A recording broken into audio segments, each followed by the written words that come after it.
François Bayrou envisage de proposer un référendum sur un « plan d'ensemble » pour réduire le déficit des finances publiques et la dette.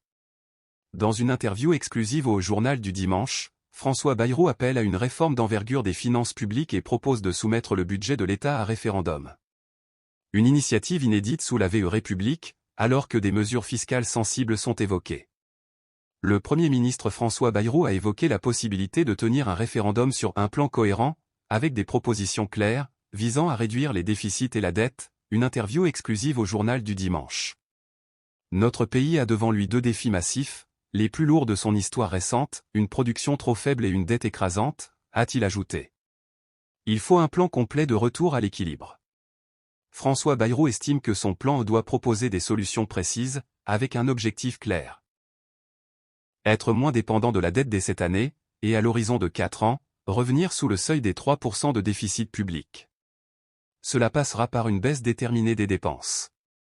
Par la simplification. Par une meilleure efficacité de l'État et de l'action publique en général, a-t-il mis en garde, tout en réaffirmant que la solution n'est pas dans de nouveaux impôts. Par cette idée de référendum, le Premier ministre cherche à contourner les blocages liés notamment à l'absence de majorité à l'Assemblée nationale. Quand on réforme par les voies classiques, par le passage en force, que se passe-t-il?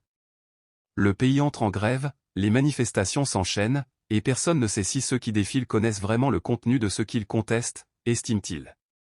Cette proposition souligne l'importance d'un grand pouvoir et des responsabilités qui en découlent, tout en mettant en lumière la nécessité d'une approbation populaire pour des changements aussi significatifs. Dans cet entretien au JDD, le chef du gouvernement reprend les éléments de son diagnostic exposé lors d'une conférence sur les finances publiques le mois dernier. Il avait alors promis de faire connaître avant le 14 juillet ses choix budgétaires pour 2026.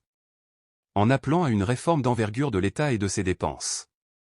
C'est un plan d'ensemble que je veux soumettre, dit-il.